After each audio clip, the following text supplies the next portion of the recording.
Graça e paz, amados irmãos. Eu sou a Cristiane Flor e estou como coordenadora da EBD na Primeira Igreja Batista em Parque São Lucas. Oremos. Bondoso Deus, fique conosco e fale aos nossos corações. É o que te pedimos em nome de Jesus. Amém. A lição de hoje é a lição 2, com o título de Quando a adversidade é a injustiça.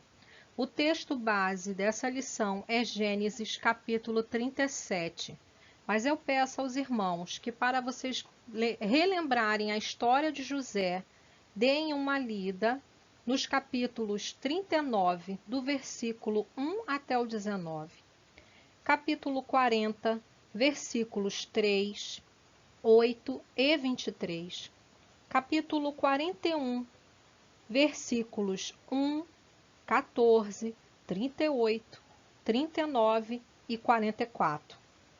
Capítulo 45, versículos 4 até o 8. Depois, os versículos 17 até o 20. E capítulo 50, versículos 1 até o 26. Fazendo essa revisão, vocês poderão ter uma melhor compreensão de todo o contexto, tudo que nós vamos abordar durante o estudo dessa lição. Eu convido vocês a aprender um pouco mais sobre a palavra de Deus. Introdução. A lição de hoje fala sobre José, o segundo filho mais jovem de Jacó e também o seu preferido, outorgando direitos que eram dados ao primogênito. Odiado pelos irmãos, foi vendido para mercadores de escravos e, mesmo depois de outras injustiças, emergiu como governador de todo o Egito. Através da vida de José, aprendemos que o sofrimento, ainda que injusto, desenvolve um caráter forte e uma visão profunda. José era muito autoconfiante, por ser o filho predileto de Jacó e conhecer o desejo de Deus para a sua vida. No entanto, a autoconfiança, moldada pela dor e aliada a um conhecimento pessoal de Deus, permitiu que José sobrevivesse e prosperasse, quando a maioria teria falhado. A sabedoria e a confiança são marcas que caracterizam a personalidade de José, ganhando o coração de todos que o cercavam. Potifar, o capitão de guarda do palácio, os outros prisioneiros, o rei e, após muitos anos, também os seus 10 irmãos.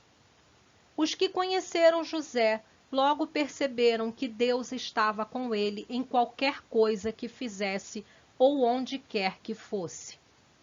O tema sobre a justiça é recorrente na palavra de Deus, sendo o homem e a mulher criados à imagem e semelhança de Deus. Você pode verificar em Gênesis, capítulo 1, versículo 27. A dignidade humana é valorizada e enaltecida nas Escrituras. Todavia, neste estudo, observamos que a injustiça era uma constante na vida de José, contrariando, aparentemente, a assertiva de que Deus não tolera a injustiça, como você pode ver em Salmos, capítulo 5, versículo 4, que diz: Porque tu não és um Deus que tenha prazer na iniquidade, nem contigo habitará o mal. Tal perspectiva potencializa a crise e a provação de José. Como entender um Deus justo que permite tamanha injustiça com os seus filhos? Em tempos de pandemia, parece ser este o questionamento da humanidade. Vejamos sucintamente as injustiças sofridas por esse homem e o que ele fez para superar. Tópico 1. Injustiçado na família. A referência é Gênesis 37, versículos 1 até o 36. Nos dias de José, todos possuíam uma túnica ou manto. A maioria das túnicas ia até os joelhos. As mangas eram curtas, era apenas de uma cor. Já a túnica de José, provavelmente, era do tipo utilizado pela realeza, mangas longas medindo até a altura dos tornozelos, demonstrando o favoritismo de Jacó para com José. Porém, esse favoritismo não justifica a atrocidade cometida por seus irmãos. José foi vendido ao Egito pelos seus irmãos. Você pode verificar em Gênesis, capítulo 37, versículo 28, onde, após uma série de dificuldades, tornou-se ministro do faraó.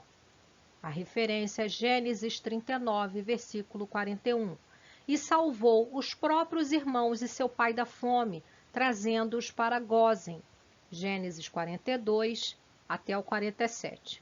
José morreu com 110 anos e seus ossos foram levados a Siquém. Você pode verificar essa passagem em Josué, capítulo 24, versículo 32. A família é uma instituição sagrada para Israel e, de igual modo, para os cristãos.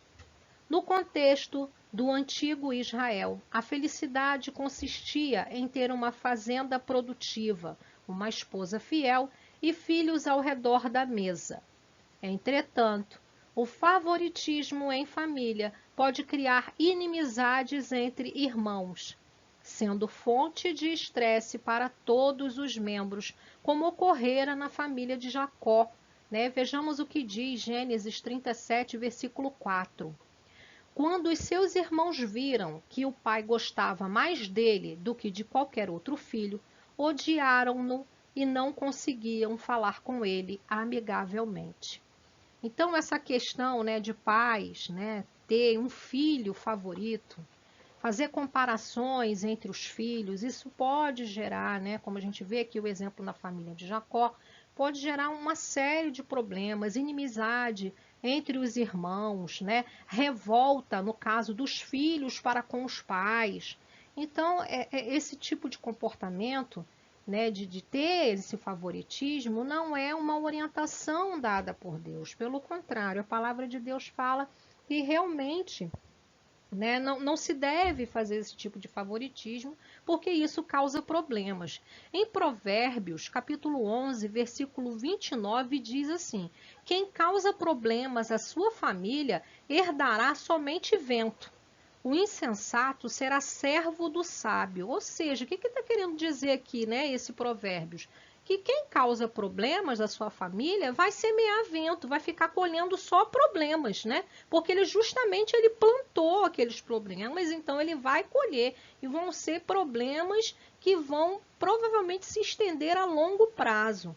Então é preciso ser muito sábio na maneira como lidar com os filhos e não ter favoritismo, né? E para não gerar essa rivalidade, né, entre os irmãos e essa raiva, né, essa incompreensão dos filhos para com os pais.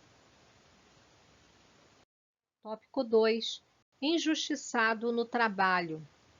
José serviu a Potifar, um oficial muito rico a serviço do faraó. As famílias ricas possuíam casas muito bonitas, de 2 ou 3 andares.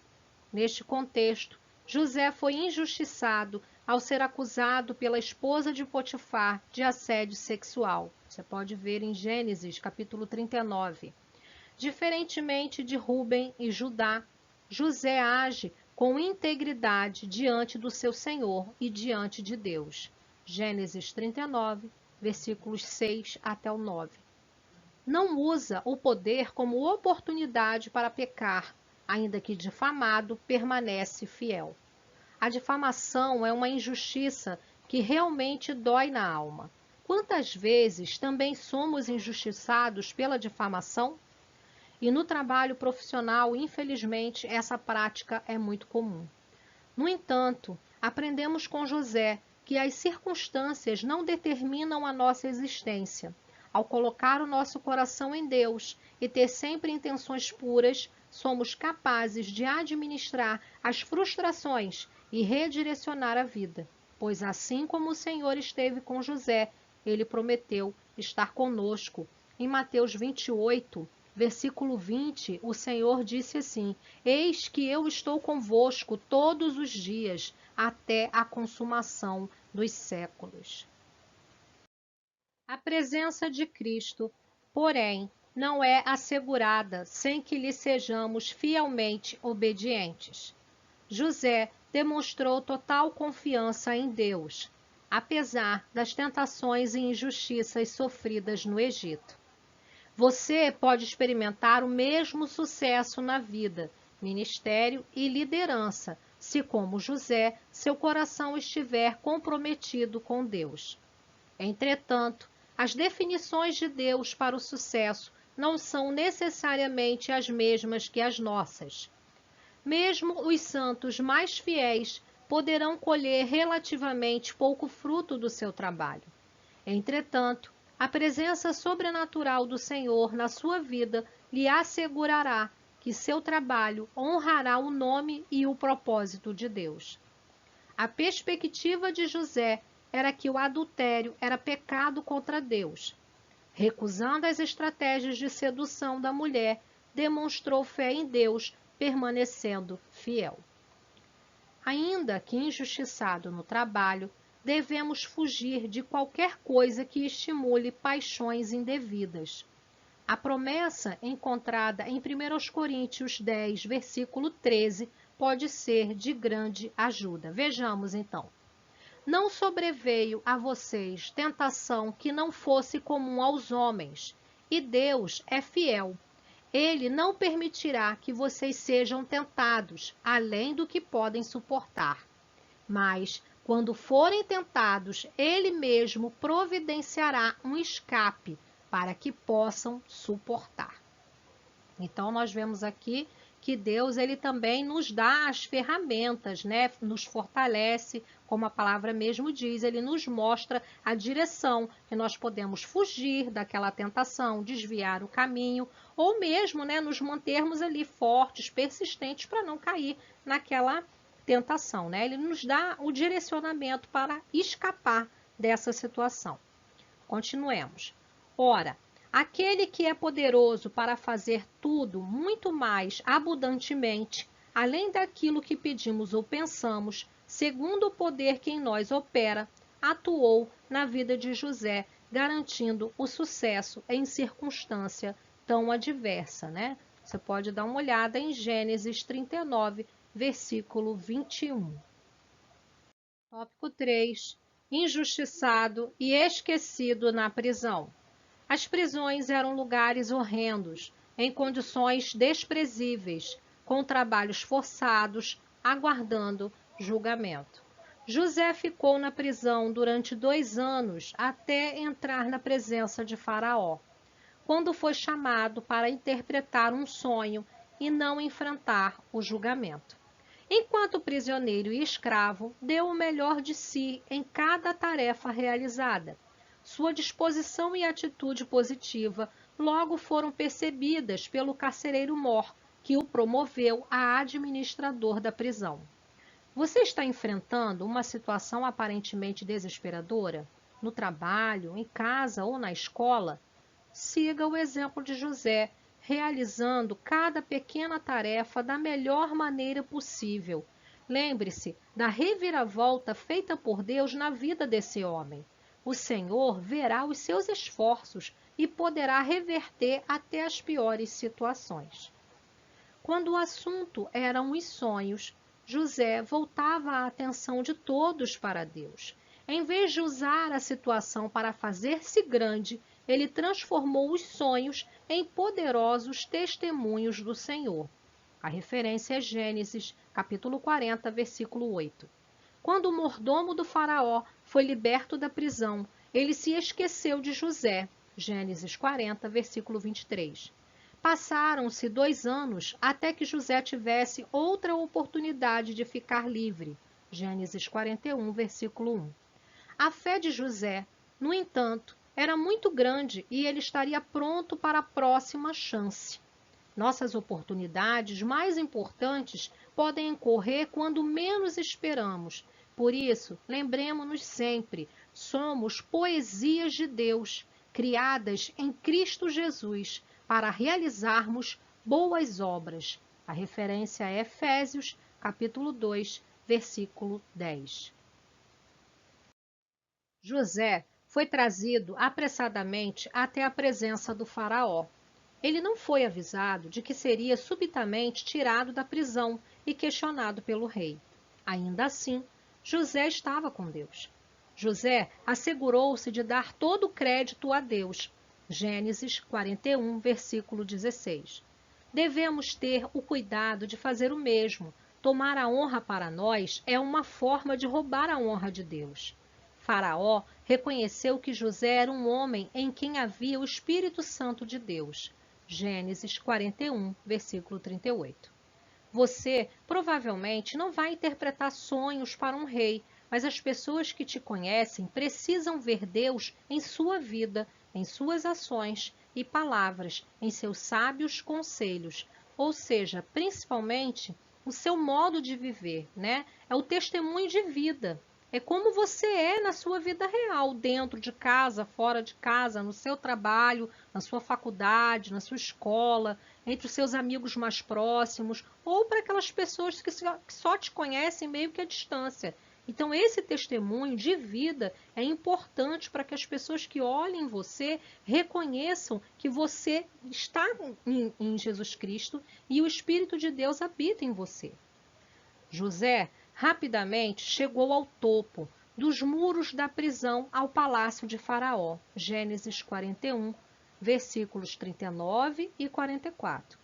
Seu treinamento para esta importante posição envolveu ser primeiro escravo e depois prisioneiro. Em cada situação, ele aprendeu a importância de servir a Deus e aos outros. Então, vejamos aqui o que Romanos, capítulo 12, versículo 3 diz.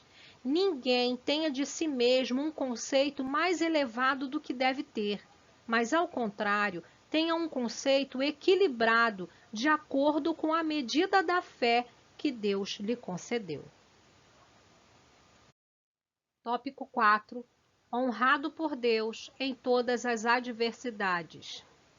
Deus usou até as más ações dos irmãos de José para cumprir seu plano definitivo. Ele enviou José adiante para preservar vidas e salvar o Egito. Gênesis 45, versículos 4 até o 8. Deus é soberano. Seus planos não são ditados por ações humanas. Quando outros intentarem mal contra você, lembre-se que Deus é fiel em te sustentar e te mostrar o escape de todas essas situações. Embora seus irmãos tivessem sido infiéis para com ele, José graciosamente os perdoou e compartilhou sua propriedade. Gênesis 45, versículos 17 até o 20. Essa é uma demonstração de como Deus nos perdoa e nos cobre de bondade, ainda que tenhamos pecado contra ele. Se lhe pedirmos, alcançaremos o mesmo perdão e as mesmas bênçãos. 1 João, capítulo 1, versículo 9.